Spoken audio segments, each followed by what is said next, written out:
First in blues with a laugh in my eye. Shades of wonder got me on a high. We spin stories in purple and gold. Girls got colors nobody can hold. We mix it up, we make it new.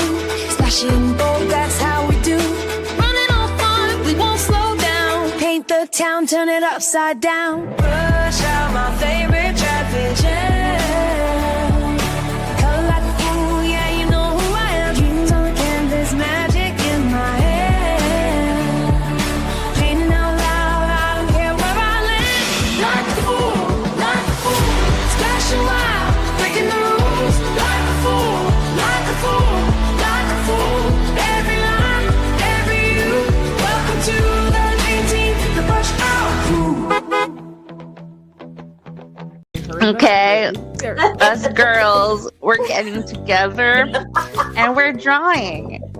You know, drawing, you can use color pencils or you can use things that are called crayons. There are some people who use digital items like an iPad. You know, an iPad, you can get them from the Apple store.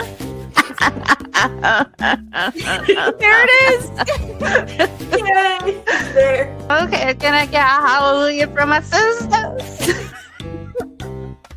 But my mom's from India.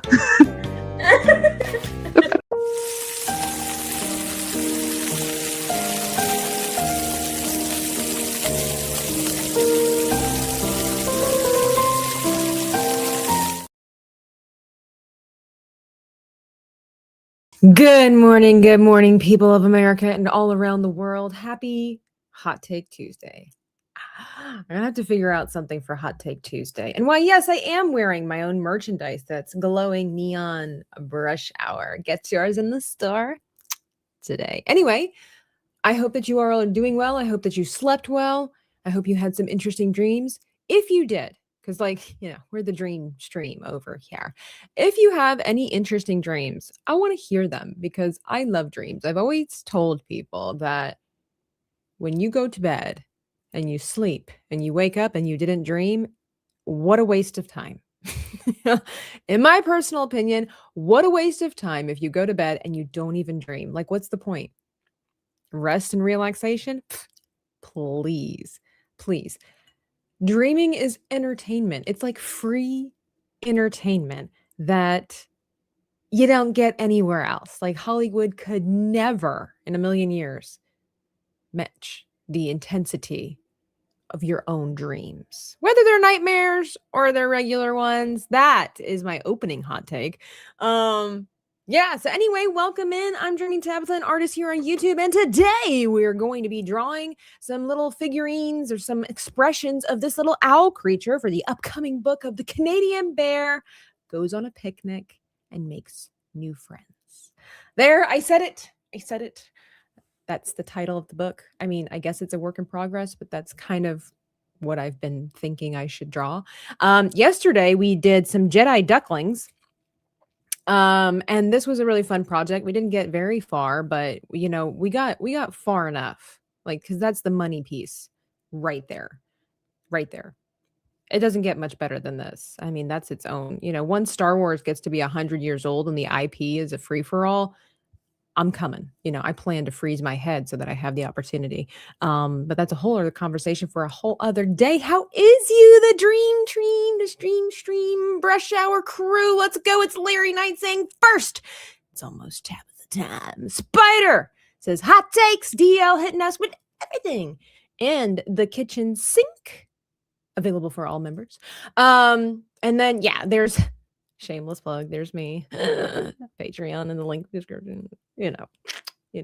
Kinu, hello. Hail to the chat. Stuck watching? Well, I hope you're not stuck watching. I hope you enjoy the watching. We're glad that you're here as long as you behave. And I don't mean to point you out specifically, but Kick has a habit of sending over freaks, geeks, and weirdos, you know? So good morning, Grape, over on the Kick side as well. Throwing us the kitchen sink also.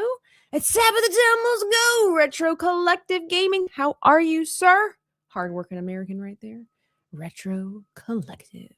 Wasp, good morning. I Canalist says, hey, y'all. Mando Unchained says, I'm here for the hot takes. That's right. Hulk Smash says hello, hello. And yes, Spider has let us know commissions are open. I am going to be looks like I'm going to be working on a pretty big project. Hired to do a pretty big project. So that would only leave me with 2 slots available for the rest of this month. So get in while you can. dreamingtabitha@gmail.com. Email me and we'll talk. We will talk. By the way, look at this great avatar over here. I may have made that. And the fantastic sarcastic. Yeah, okay. Right here, this guy, fake news, thinks that I called him ugly last night, and I didn't. I have documented evidence that I did not. Anyway, thanks for being here. Mountain Mutt. Hello, hello. John the Just, guten Morgen. You had a dream. I had a dream that white people and black people and even Chinese people could play craps together. If you know, you know. Rush Hour? Anybody? Anybody? Larry says, I agree, but I will also say that it can be a double-edged sword if you have a creative mind. My nightmares are worse and more creative than any horror movie. Exactly! It's terrifying. Isn't it great? Freaks, geeks, and weirdos. Maybe I should kick instead. Yeah. You know, gypsies, trans, and thieves, all are welcome as long as you behave. Mo Zambeni says, who is this? This, I don't have a name for him just yet. He might just be, I don't know. We'll just, you know, what little kids just call him Owly. Owly. Maybe that's what we'll do. But yeah, did you see my little Darth Duckling, Mo? Isn't it cute? I unintentionally turned my duckling into a Sith, and I'm okay with that. I'm okay with that. You know, bring more Sith. More Sith. I hope you all brought your hot takes for the brush hour segment. Let's get started before we and start drawing before Maria shows up and says, hey, where's the art? So I've been in the process, just to recap for anybody that might be new here, I have been in the process of creating this story, but something that I didn't realize was so helpful and important to story, you know, creating and all this kind of stuff. I forget the actual name of the words, you know, and the words of the names for these types of situations, but character references. There we go. Being able to draw your character or characters from all different angles, points of views, and expressions. This is very, very important to helping you along your creative journey so that you don't have to all of a sudden get to a point where you're like, oh, snap. I don't know how to draw an angry Canadian bear. I only know how to draw, you know, the cute, happy Canadian bears. Dear God, what would he look like if he was sleeping? So, you know, these kinds of reference sheets are so helpful and beneficial. They can be tedious and you kind of just want to get the productivity done, but it's one of those things where slowing down the process, right, and taking the time to do a couple of extra steps actually saves you from a bunch of extra steps later on in the future. So I have found this to be so beneficial. And if you're on your journey artistically and you're wanting to create your own characters and whatnot, even if it's fan-made characters or you know, if you're wanting to draw He-Man or something like that, and you want to learn and you want to have your own little story for him for your personal use, you know, but you need to draw him from different angles so you know how he functions in the world that you're creating. It's super important. By the way, there is a poll up for subscribers, members, and patrons, separate ones, for creating our next project, which will be a He-Man chibi. So you guys get to decide some of the elements that come with He-Man, you know. So check that out if you are able to. So like I said, we started with our duck. I want to get started with the owl, just something different. I'm not good at drawing animals in chibi form, so but I think I'm getting better. I mean, you know, if I can turn a duck into a Sith Lord, that's peak content. There are no nightmares when you've lived your worst nightmare. I don't know if that's true. I think that poetically this is true. Because just because you've experienced a real world life nightmare doesn't mean that the real nightmares stop. I don't know. That could be a hot take for iCanalist. He'd be like, y'all out here are pansies compared to the stuff that I have experienced. Were you in Nam? I don't know. No. Have you heard the tale of Dark Quackus? Quackus. I like Quackus. I'm gonna write that down. It's so simple, but it's so good. Quackus. We'll just put that on the shelf for later. All right. Let me put our owl over here. Mo, you got anything in the back pocket for an owl? All right. So we're gonna get a new layer. We get our famous blue here, and make sure everything's working. It's working. And I do have some references for these owls. Now, I was trying to find specific owls native to Canada. Why? I just thought it would make sense. And then eventually I was like, this is kind of fun and very limiting, or not quite as fun and very limiting, because, you know, Canada only has so many animals, right? There's just not that many up there. Just kidding. But, you know, obviously there are certain squirrels that are native to different parts of the country. When I was doing Squirrely Squirrel, which let's bring her up really quickly. When I was doing Squirrely Squirrel, I really wanted to make her one of those squirrels with the tufts on the ears. And if I was going for accuracy, tufts on the ears are more of a European squirrel than they are a North American squirrel. So I was like, well, but maybe she came over on the Mayflower with her ancestors. It makes sense. But then I was also remembering that Winnie the Pooh. Winnie the Pooh. Reminds me of the 9-line t-shirt. Winnie the Pooh is ridiculous because tigers don't live in the forest. So, and neither do kangaroos. Does it need to make sense? No! So we tufts it is. The bill come due. Winnie the Pooh, yeah. I don't know. I'm not really sure what happened. I was like, Pepe Le Pew, and then 9-line Apparel and Winnie the Pooh all came together, and I don't know. It's weird. All right. So this was like the first time I drew this character, and I was really happy with how he turned out. So I don't know him very well. Poor little guy. Look at his little necktie. He's so cute. But I don't know him very well in the sense of drawing him. So I must become familiar. Oh, no, this guy's really cute. So I must familiarize myself with him. So maybe I'll try to draw him like this again, but now that I have a little bit more experience, then yeah, exactly. Maybe the squirrel has a European accent. You know, she's kind of a nervous character. So, you know. All right. Hootley McHooters. I like, oh, Hootley. Oh, why are you so good at this? Mo, where were you? You got to come back when we start the book stream. Okay, you got to come back and be there for that. All right. I like Hootley. Such a sophisticated name with a little necktie. All right, focus, Leonard. All right, so I will start off with a circle like I normally do. I think that's just makes it easier for me because it's what's familiar. However, Hootley, he knows it is a little bit. Actually, what I should be doing. Drawing. Oh, hang on. Do. There we go. We do this, and then we move this to the center. Whoops. Oh, no. I've messed up. All right, hang on. Here we go. There we go. I got this. We will never forget Fredward Frisk, John the Just. Apparently you did, though, but you named him. What's up, Cracker? I heard you all talking about my Uncle Darth. That's right. We were.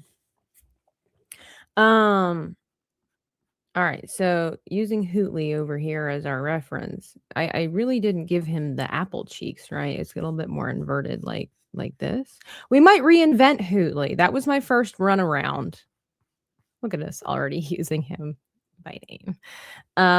Yeah, hang on. If you know, just I want you to know I'm not calling you out necessarily. Where are you at? Fredward. Here, boys. I can't whistle. Dear God, where did he go? He is very small, so he's very easy to lose. Where is he? I know he's in here. I mean, we drew him. I have evidence. Fredward! Here, boy. There he is. Oops. Well, there he is. Fredward. Fredward Frisk. There he is. There we go. I mean, also, I guess I could have just easily gone down here and showed you. There he is. We did draw him. He's a dwarf. All right. Let's get back to where we're. Nope, wrong one. That's my copy. There we go. Oh, Mo, if you only knew the story behind Fredward. Speaking of dreams, Fredward is a dwarf, and dwarfs, they eat dreams. But Fredward ate a nightmare. And he's not quite been himself ever since that day. And in fact, the nightmare was so horrific that he ended up losing his ability to age. It basically startled his genes so terribly. By the way, this is a work in progress, but that's what I remember specifically that we created, because when we did those streams, the chat helped create the story. With the chat helps create the story, the lore, the name, all this kind of stuff. And he ate a nightmare and he wasn't really able to recover, and it kind of drove him mad. He's not quite in his right mind. And he's very small. He, maybe a chinchilla or something. Oh, see, Mo, now you got me distracted. Hang on. Because it's so good. I can't wait to get back into this. It's so good. See if I can read my own writing here. People are afraid to have dwells living in the eaves of the houses, because they live like up in the attic, or like you said, in the eaves of the homes. Because while they are so adorable to look at with their bulging eyes, and though they mainly feast on bugs and berries just before dawn, because they're kind of a nocturnal creature, they are also known to crave the dreams of others. In fact, dwells have gangly. It's very pale. I have to. Gangly fissures, hissers, stickers, whiskers. Thank you. In fact, dwells have gangly whiskers that help them forage, but dries up and falls off as they age. Whiskers? Oh, yeah, because they have these little things on the front of their faces. They have the speed of a hummingbird and the energy of a koala. They do? We might have to.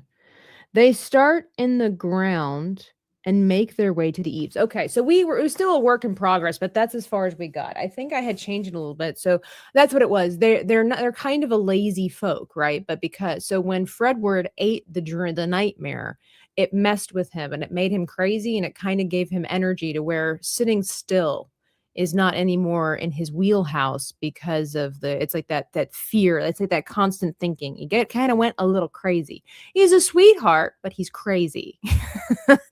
And he's very important to the story that we're developing.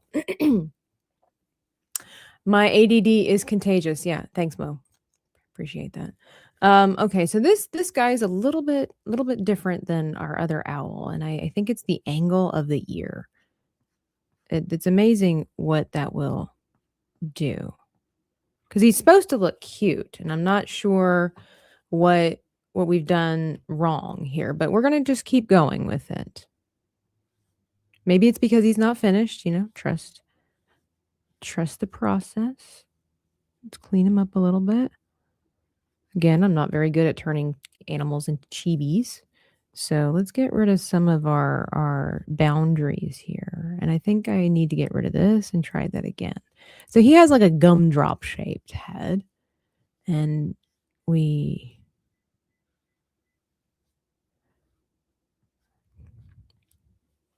just looks so serious. I'm not sure what I did differently. Maybe the face needs to be cute, like fatter or something. I don't know. We'll figure it out. That's the whole point.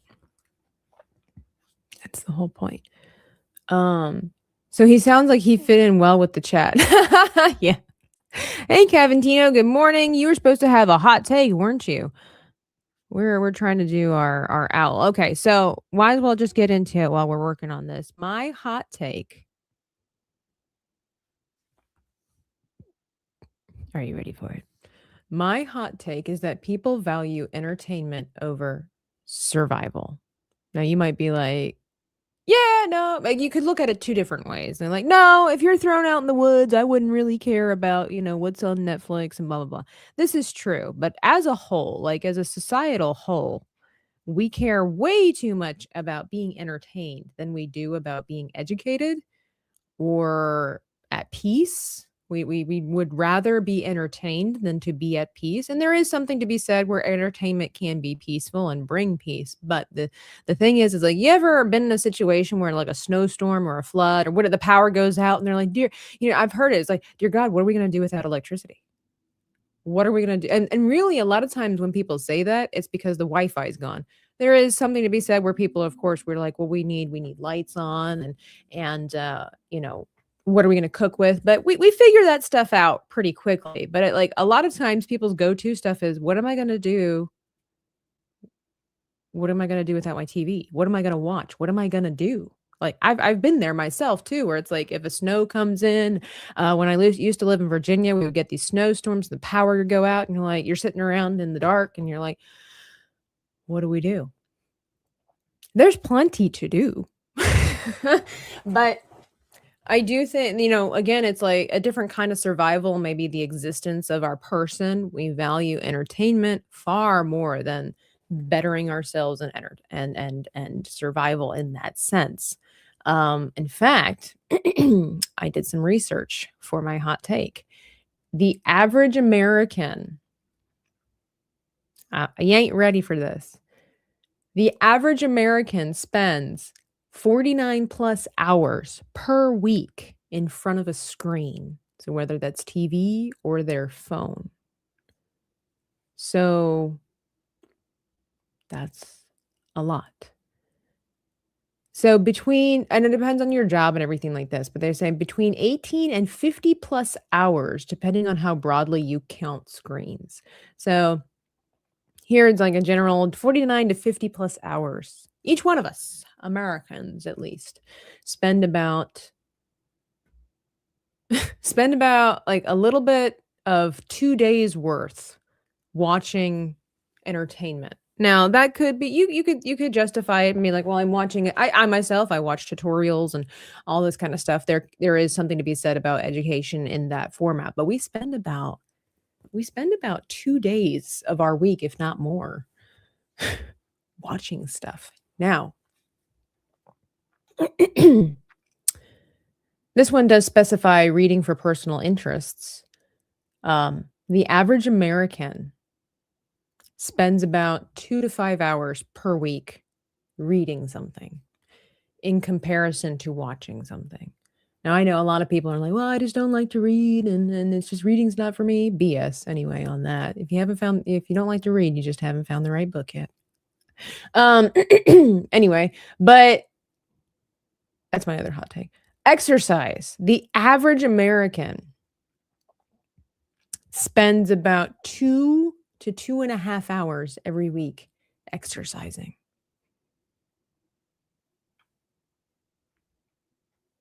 Yeah,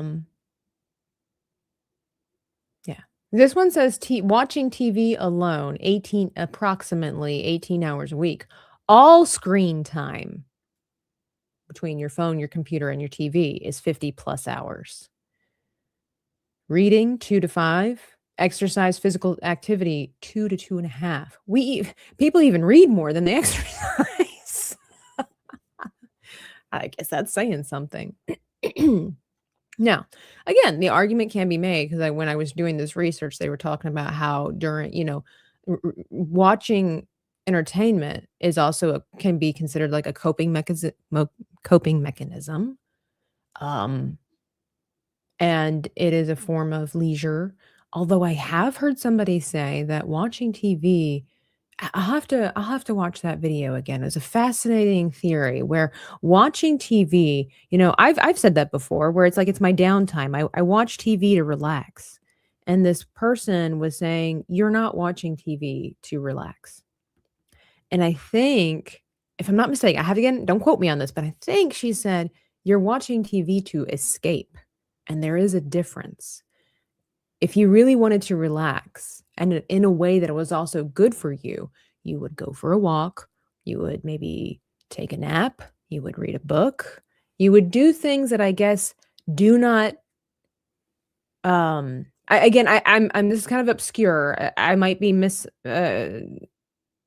not misquoting, but adding on to it. But from what I remember, I think the general idea was that when you sit in front of a screen and TV, you feel like you're relaxing because you're not doing anything. Nevertheless, your brain is being constantly stimulated. And that stuff, it kind of lingers. It's kind of like smoking, right? So you might not smoke the rest of the day, but that stuff lingers in your lungs. And so when you are outside and you sit and you just enjoy the breeze and you're not looking at anything, or you're just watching the water as it moves, it's not stimulating. Ergo, it is relaxing. Your brain is shutting down because we'd be surprised how even if we were sitting on our butts all week, we're not really relaxing because if we're constantly feeding our brain information, even if we're listening to audiobooks, which I do all the time, you're constantly engaging the brain, which technically then is not relaxing. And everybody can say, I have my own way of relaxing. That is a different argument for a different day. The science, the whatever you want to call it, the science behind it is that if you are stimulating your brain, you are technically, biologically, not relaxing. But then, again, that goes to a different plane where it's like, but this is how I relax, right? This is what works for me. But what's interesting is that even if you're watching TV, and it could be a documentary, whatever, you're not actually relaxing, you're escaping. And a lot of people tend to escape their problems rather than deal with them and then truly relax, which that's a whole other conversation as well. I've got a generator, 6 months of food supply, heavy duty water filtration system, things I can't talk about on YouTube. I'm good. I do believe that. I do. Out of everybody, I believe that with I Can't Less. The question arises of screen time for leisure or business or both. It doesn't matter, right? The idea is that you're still spending time in front of the screen. And that's the thing. It's like, it's taken because of especially because of 2020 and everything like that. We are forced more than ever to be in front of a screen because jobs have changed. But the idea is that, where is it? Where'd it go?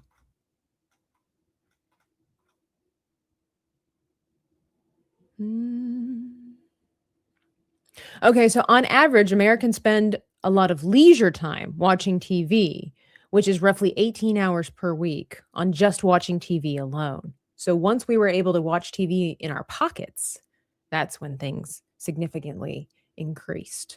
And the other thing is too, I've heard a lot of people, and I've done it before as well, where it's like you're at work and you have something going on in the background, or you might be at work listening to me. Thank you. I'm not hating on you. Like, if that is your decision, like, trust me, bruh. I'm not mad at you. It's like fascinating where it's like also causes me to reflect. I'm like, dear God, if I was spending 50 hours a week watching something, what could I be doing with my time? To be fair, I do love to be productive, but even in the realm of relaxation, in 50 hours, how much am I actually relaxing? How much? How much am I actually relaxing?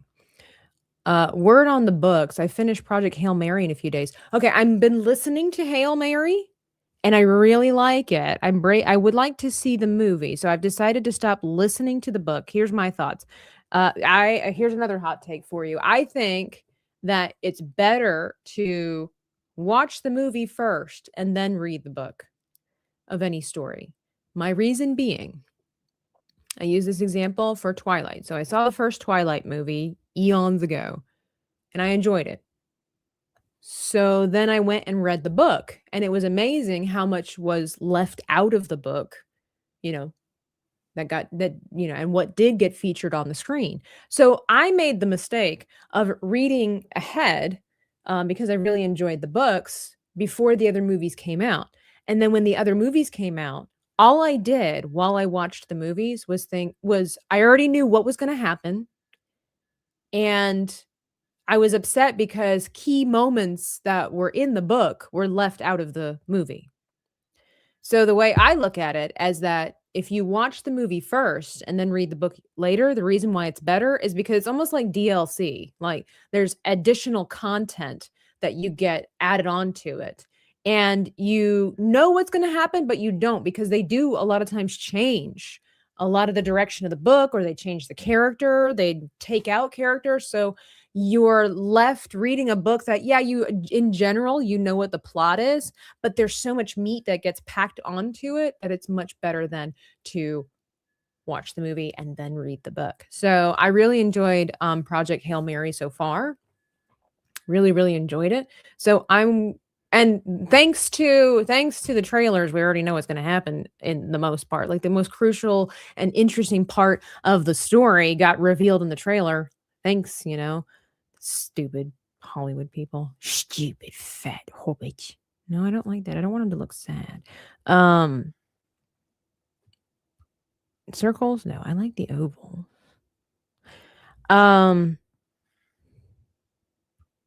But that would be my situation. Now he looks sad. Let's figure this out. I try to read an hour and a half a day. Harder these days because my eyes aren't as good as they used to be, and I get tired after a while. Yeah. Well, that was the thing too, is that reading a book like before bedtime was a great way to relax, because I guess you could say it does stimulate the brain, but in a way it was more of like an exercise. Like it made the muscles, if you will, it made the brain, tired. Made the brain tired. Made your eyes tired, makes you sleepy so that you do sleep, rather than watching TV before bed and it's flickering lights and it's the harsh, not only is it the harsh light that's just shining on you because it's a screen, but then all the flashing colors and the sound and the dialogue and the sound effects and the, all this kind of stuff. And so good for you, risk it. Well, and this is again the average. This is the average. So it doesn't say, one out of so many people, but I'm going to have to assume it's like 1 out of 8 people are spending more time exercising than they are in front of the screen or something. I don't know. Good. You need to be called out, man. Now listen to me. I am calling myself out. I don't nearly exercise as much as I should, even though I started jogging again. And by comparison, and then the thing is, you should not be exercising 50 hours a week. I mean, I think we're all know it's not how it works, but it's really interesting when you take it, and if you were to thanks to Apple, it does that. If you have an Apple phone, it will actually tell you how much time you spend on a screen each day and each week. It's very eye-opening.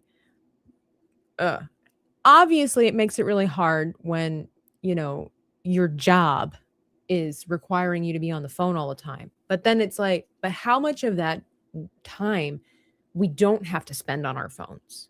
I mean, I'm right there with you when it comes to the doom scrolling and stuff like that. But it's like, how much time are we wasting? I used to have a sticky note. I needed to make another one that I put in front of me that says Instagram is mindless entertainment.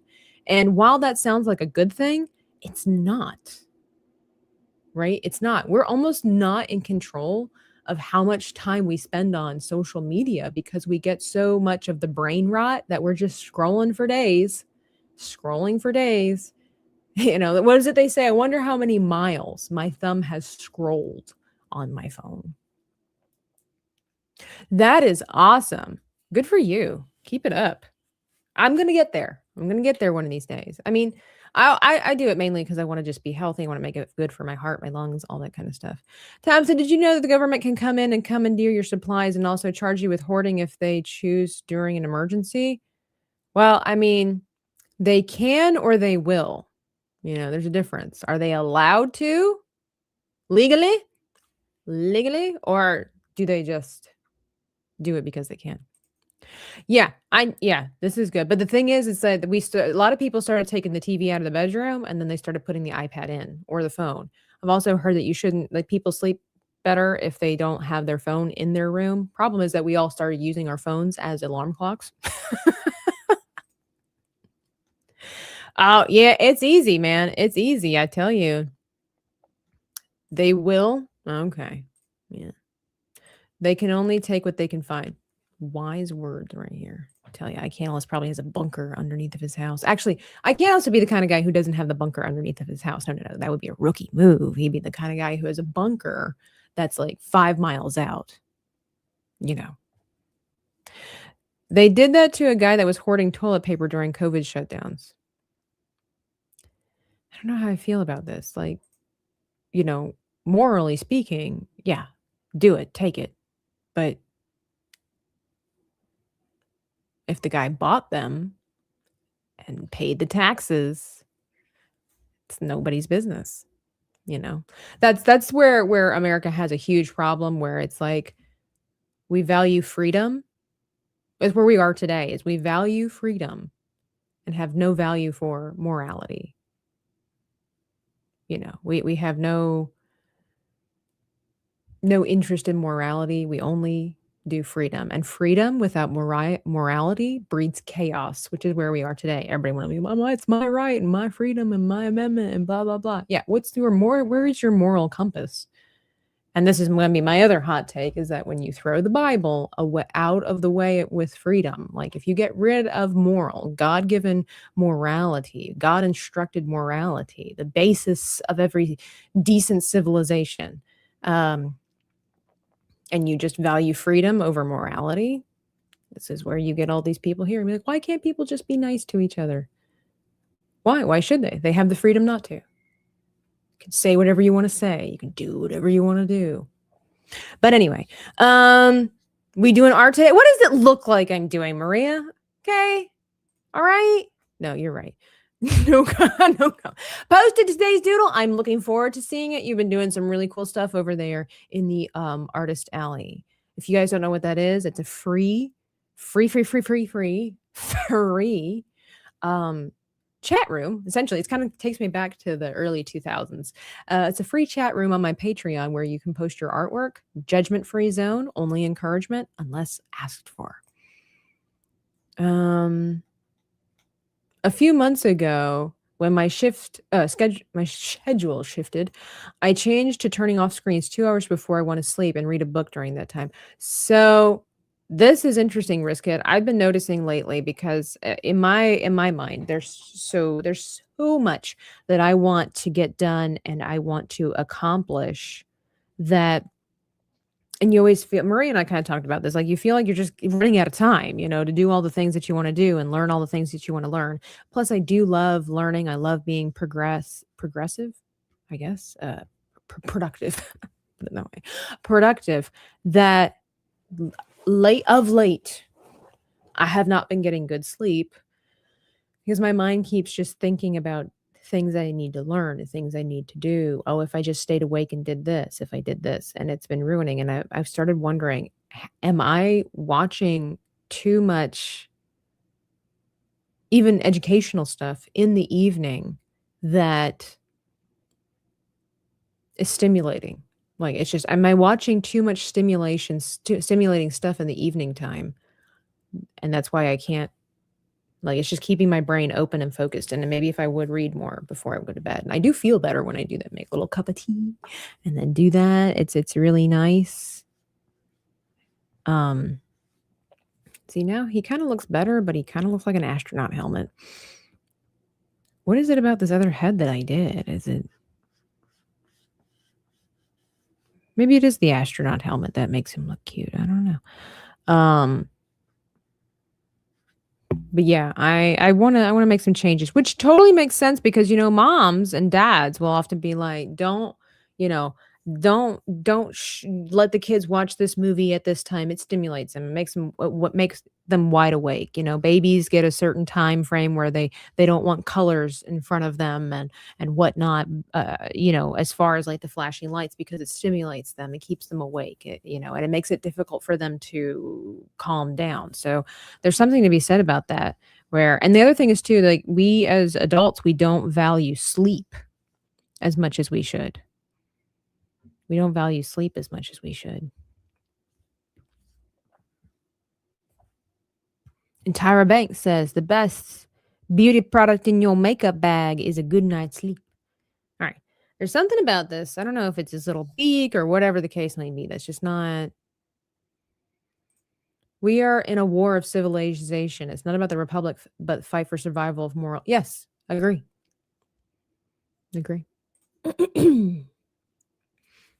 Excuse me. I'm so sorry. Morning phlegm. What are you going to do? I can't alone. Studying Chinese history, the cycle of dynasty after dynasty taught me the decline of society comes with a decline of morality, rise in decadence, and growth in government. 100%. 100%. When Americans realized that their ideology was, look, it's a biblical principle. Yeah, you came to a Christian content creator. What are you going to do? I say Christian, child of God. I let other people call me that. That's a whole other story too. But as a child of God, obviously I believe in the Bible. I believe in God's word. And maybe sometimes I have a hard time with the things he instructs us to do, but I do trust him that there is a reason far beyond my understanding. And I have come to see that where freedom is an amazing gift that he gave to humanity, and people have abused it. And we in America, as blessed as a nation as we are, I love my country. I love this country. I'm of the same opinion and belief that this is one of the greatest, if not the greatest country in the world. And I know that sounds really arrogant. My reasoning is because our basic principle, our foundation is freedom, right? It's not because we have the best cuisine in the world. It's not because we have the best athletes in the world, even though we do have the best athletes in the world. But that's, whatever. But you know what I'm saying? Like the reason that you can throw out all the frivolous stuff about what makes America great.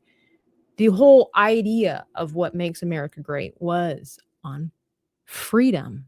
But the problem is that when you have freedom, like I said, without morality, and where does morality come from? Who is the yardstick of morality? When we started questioning morality and the foundations of the earth, it's when everything starts falling apart. And this is time and time again proven, like Icanalus was saying. It's like when morality is in decline. Now, you don't have to necessarily, that's a whole other can of worms too. You don't have to necessarily be a Christian to have morals.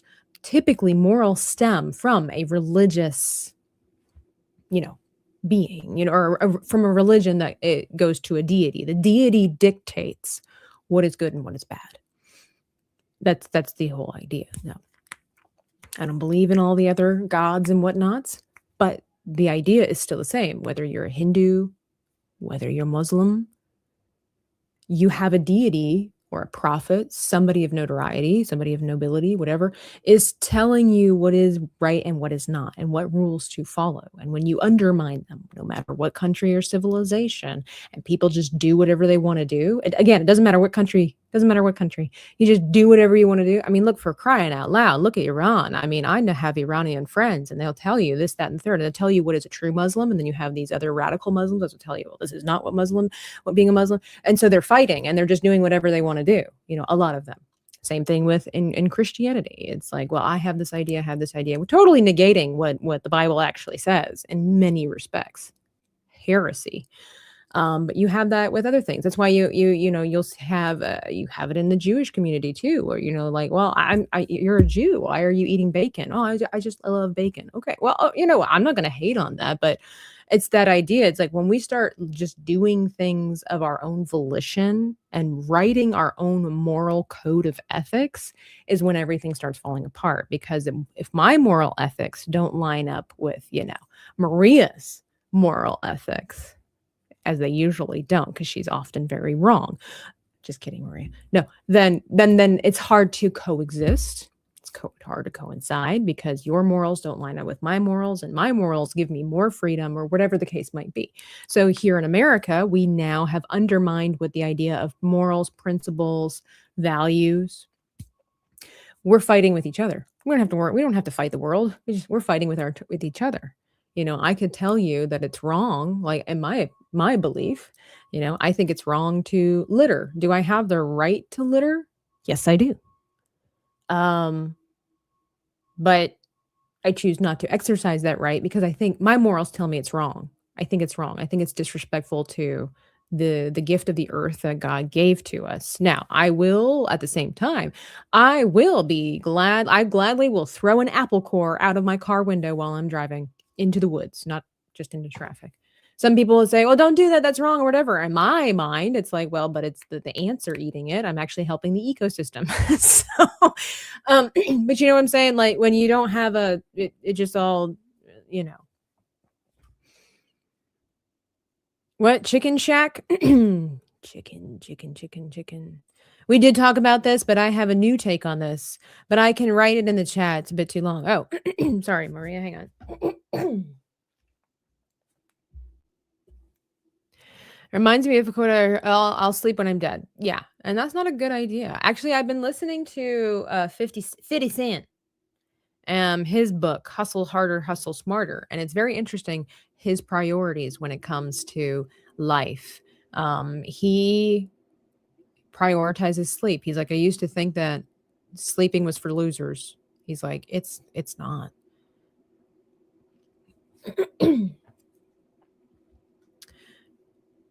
Of course it is, Justin. Get out of here.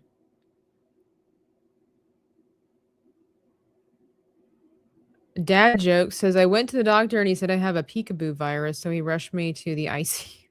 It's terrible. It's great. Yes. More than a religion, it rules and judges and it punishes. In the wrong's hands, it's free for all slaughter. Exactly. People, I've met people that have been over there and in different areas. And what's interesting is that there are corrupt groups that will then change what the religious texts say, and they'll reinterpret them just the same way they do in Christianity to fit their narrative and give them then the right to dismiss people from this planet or enslave the female variety and all these different things, and making up all these rules that fit their personal narrative. And this is what happens when humans are left to themselves. The Bible even says that at the end of Judges is one of the book of Judges is one of the saddest verses in the entire Bible. And every man did that which was right in his own eyes. And if you read some of those stories, it's terrifying what people did to each other without God. Morality without religion exists. So it is not only the decline in religious beliefs affects today's sociological decline, but also people should have a personal responsibility to exercise and learn universal ethics. This is true, but what are ethics? Where do ethics come from? Sure, pick on me, why don't you? You already consider me cheaper than fries. It's true. Sorry, Maria. A litter bug? No, I feed the environment, Rizkit. Don't tell anybody I said that. Right, exactly. It will rot away. This is my idea. Some people will. I've heard some people that literally will take their cup, hang it out their car window, and just let the wind take it because they're like, well, they have people that will clean that up. Okay. I just think that's disrespectful because I do think about the fact that while I might not be an environmentalist, the Bible did tell us that we are meant to take care and maintain the earth. Like, so if so leaving plastics for the animals to eat or get stuck in or whatever, I do find that irresponsible from a human part, where We're meant to help maintain the earth. That's just me. I do not. I do not. I listen to, that's the thing about Christianity as well, is that living a life of excellence, not living an excellent life, living a life of excellence. And we don't do that anymore. People are like, oh, well, they just have people that do that. Okay, but as a child of God, we are called to be different from other people. We're not meant to make people's lives harder and more difficult, right? Our lack of concern and caring for other people is something that separates us from everybody else. And so when you might think it's a small thing, but even like leaving your shopping cart out in the middle of the road, on the sidewalk, because you're too lazy, let's call it out for what it is, because you're too lazy to walk a couple extra feet to put your cart back into the little station. Just saying. Who said sleeping is for losers? A lot of people have that mentality where it's like you need to sacrifice. And there is something to be said. There's a balance there. You want to get stuff done, you've got to lose sleep. But there's a time and a place to prioritize it too. Speaking of litter, hoping she's safe. Is he litter?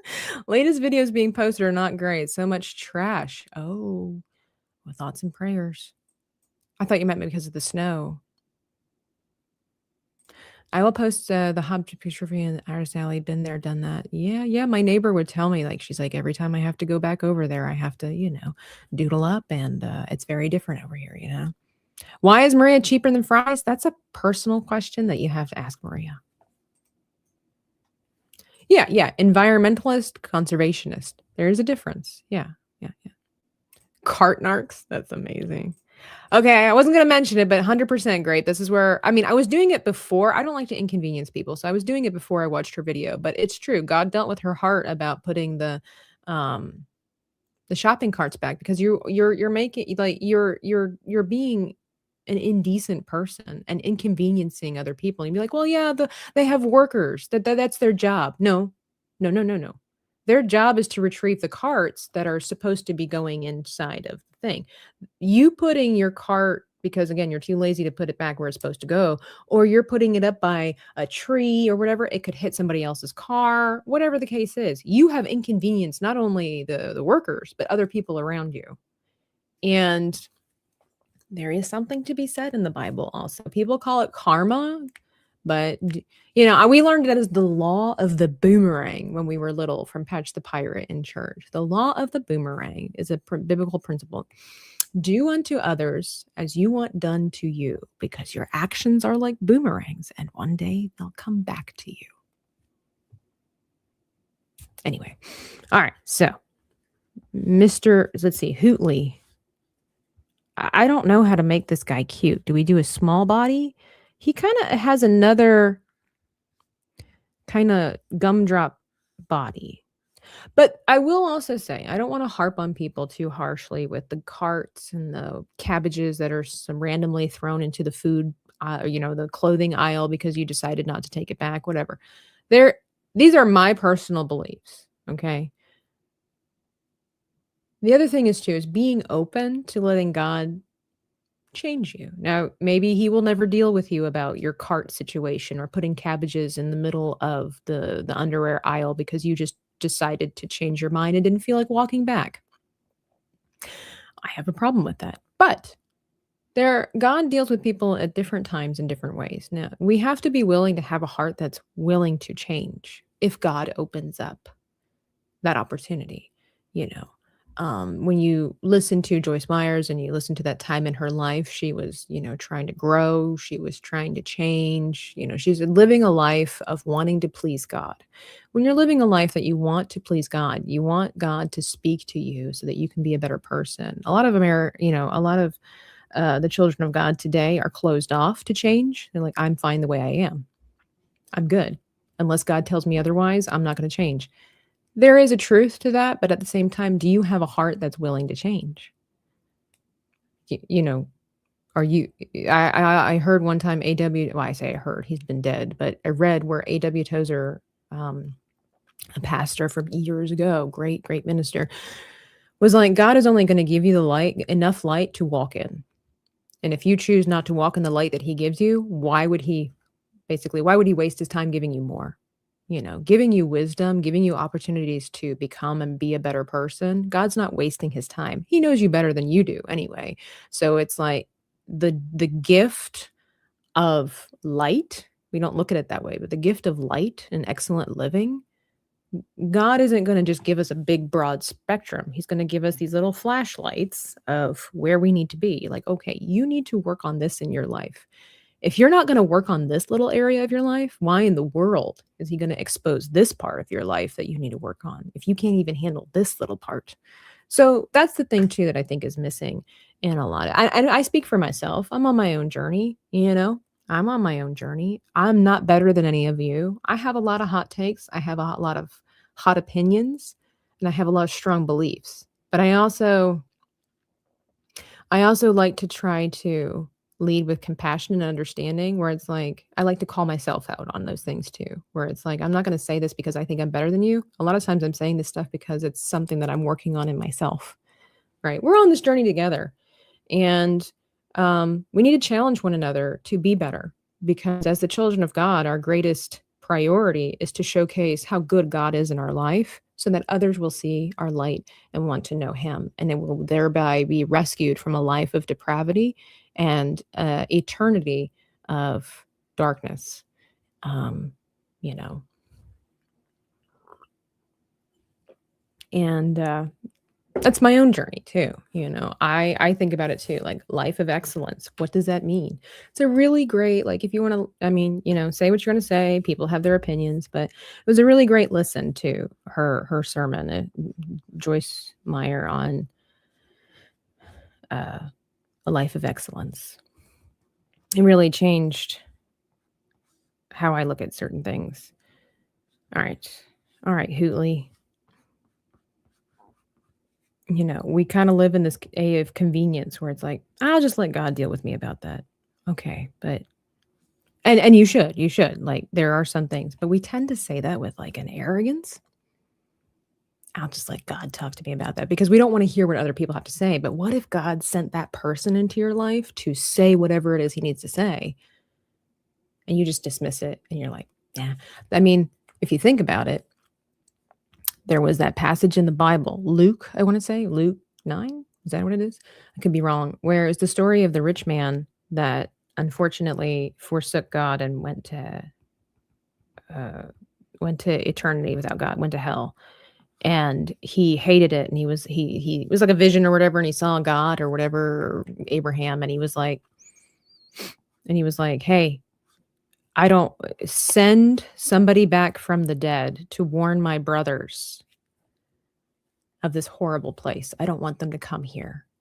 And he's like negotiating. He's begging. He's like, I need you to go. He's like, no, they have their chance. And he's like, no, but I swear, God. He's like, if somebody came back from the dead to tell them how horrible this place is, they won't come here. And God's response was, they have Moses and the prophets. What that means is they have the Bible. They have the scripture. They have God's word. They have God's word in written form. They wouldn't change their mind even if somebody came back from the dead. That's what I'm saying. God knows us inside and out more than others. And God's like, I have given you everything, but you just keep wanting more and more, And so that's just something I think about too. Like, having a heart that's willing to change. That's all God really wants. Well, he has showed thee, O man, what is good, and what doth the Lord require of thee, but to do justly, to love mercy, and to walk humbly with thy God. I can feel the conviction in my own life right now.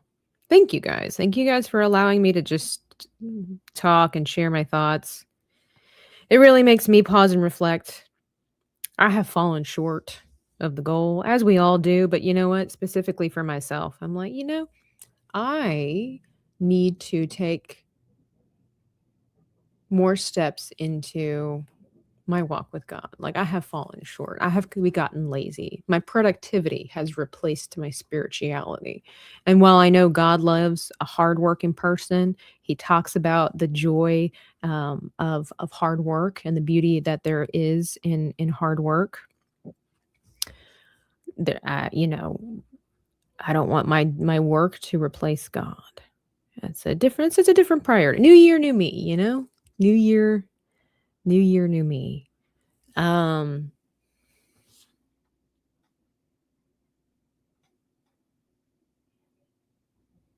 Say the quote from Patch the Pirate again? Sure.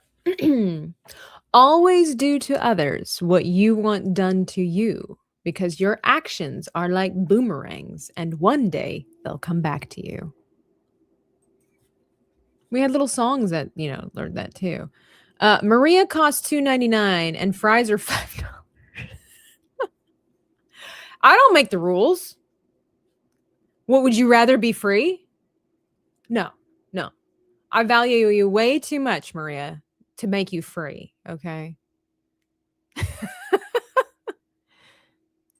I know, that's terrible. Because, probably why, Justin, is because back then there was a higher code of conduct, moral ethics ruled the day. You know what I'm saying? These people came from a time frame in America where you went and helped your neighbor mow their yard. You went and you helped your neighbor rake their leaves. Now we're afraid to talk to the neighbors. It's really sad. I remember that America. I got a glimpse of it and I miss it.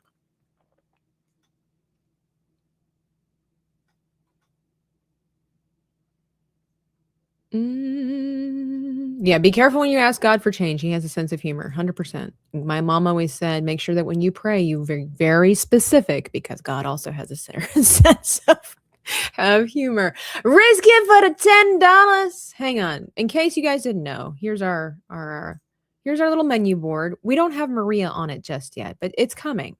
Okay? It's coming. And I'll make sure that Maria, her little icon looks the bestest. So that way it doesn't matter that, she's the cheapest option on the menu. It's fine. It's okay. Let's dance like dinosaurs.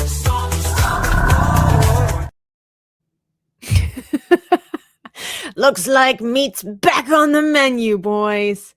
Anyway, I appreciate you all hanging out with me. Rants and raves with Tabitha. Hot Take Tuesday. We didn't get much accomplished with our little owl here, but all right. In your guys' opinion, because I do value the chat, does he look cute or does he look a little too sophisticated? I know that I'm drawing the same owl from like the front, so the body will change. Maybe I just haven't trust the process enough. Let's see.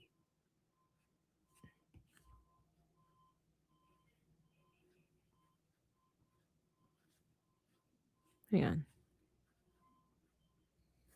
Just kind of I don't really know what clawed feet are supposed to look like. Mo is so happy. Yay! I'm glad I can make you happy. Come on, get happy.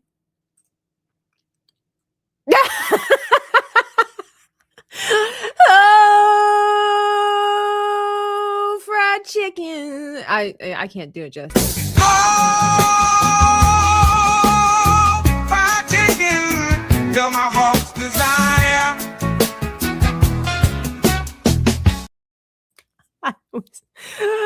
That's so funny. I can't. Thank you so much, you guys. I was not ready for that. Like, just I want to look at that a little bit. The fact that I'm just imagining you like pushing down the H button for like a minute and a half before you get to fried chicken. Justin, what? Are you new here? Like, what? Come on. Yeah. We have a beautiful food menu for anybody that's craving the good stuff, and Maria. You know what? Maria is an amazing gal. She really, really is. You don't even know. Maria is amazing. I do also want to let you guys know before anything, I should have done this sooner and we got talking about our tangents, but while a lot of you are still here, I am going to be on the Pro Show today, the WDW Pro Show, with your host, Pro Jonas and I don't know anybody else, but I'm going to throw this link in here and I will be live there at 12:30. So I will have to get myself together. But if you want to get notified of the show or you want to just come hang out with me, spam the chat, be like brush hour. Like let's get the voices out there. Go in there and be like brush hour. That way it gets people to talk in. I'll be wearing my shirt and let's get some more people over on the Dream Stream, the WDW Pro Show. Yeah, we typically talk about like pop culture stuff over there. Pro is a big deal. I actually was with Pro the other day and yeah, but it is what it is. Oh my, Larry's late. Bring the meat on the menu. You, Lord, for steak on my table. Glory to your name for every bite so flavor. Seasoned with mercy, grilled by your favor. Thank you, Lord. Thank you, Lord, for steak. Oh, oh, blessed be your name. Oh, oh, blessed be your flame. Sizzling joy, joy in every mouthful. Thank you, Lord, for steak. Oh, oh, blessed be your name. Oh, oh. So they're going to try to take these. Justice for Maria. You guys are hilarious. What are you even doing? Thank you. Oh my gosh. Even after all my ranting and raving about Jesus, the Holy Ghost, and all that stuff, you guys still show up. I appreciate that. Hey, I am who I am. I can't deny. I am, as Popeye would say, I am who I am. Legend. I know. Legend. Wait for it. Larry. Legend Larry. No, but all of you, thank you. No. I have to say it. You know what? Something's really good when you just can't wait to play it because it I jam. Like I'm just like, you guys can't see me backstage when they're like, the fried chicken, all of them. Stomp, roar, roar. Like I'm back here. Do. Yeah, it's sizzling, joy. I mean, like these are good songs. Even the Brush Hour morning intro, I'm like, brush hour, my favorite traffic jam. I know I got the tune wrong. Sounding like a rule. Yeah, you know who I am. All right. Yeah, it's not the singing hour. I haven't warmed up my voice for singing. Maybe one day we'll get there. Oh my gosh. We did not get very far with Little Hootley. However, shout out to Mo Zamboni for naming our character because I think I'm going to steal that. Hootley? Wait, it is, are we past the phase where we started like changing the letters? Like, should I instead make it like Hootley? We'll see. True story. One time I was watching last story of the day. We will not talk about this here, sir. Okay. I still have the scars. I still hear the screaming at night. Talk about nightmares. Oh, how much for a side of mozzarella cheese sticks dipped in marinara? You know what? Are you able to send 99-cent super chats? Because then we could have something that's less than Maria. And that would make her feel better, right? Yeah. We could, I could do that. Would that be something that everybody else would enjoy? Mozzarella sticks dipped in marinara sauce. We could make we could make something a little lower than Maria, so that would, boost her ego a little bit to know that she's somewhat above food as a person. Somewhat. What was I saying? Oh, yeah. One last little story was that when I worked with kids at a art shop long time ago, this was back in the craze when everybody felt like I and E need to be represented with Y instead. And for some reason, we were also naming girls boy names for some crazy nonsense. And I remember having to write the name of the children. We had a bunch of kids come in and they all did different ceramics that they painted. And then we would write their names on the bottom so we could tell them apart. So that way, when we were done glazing them, we could give them to the appropriate child. And one of the mothers was there and I was writing the names, down. And she looked at me and she said, her name is Corbin with a Y so that people know she's a girl.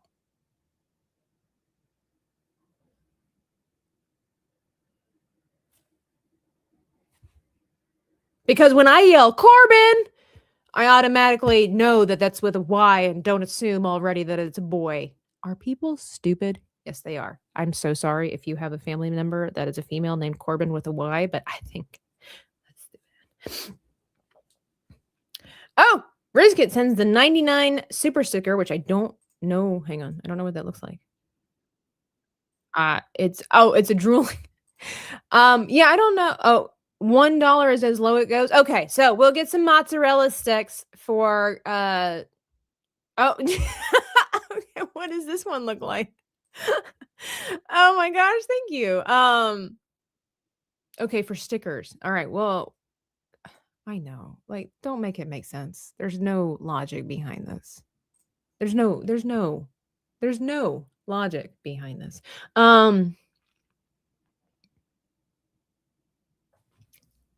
I know.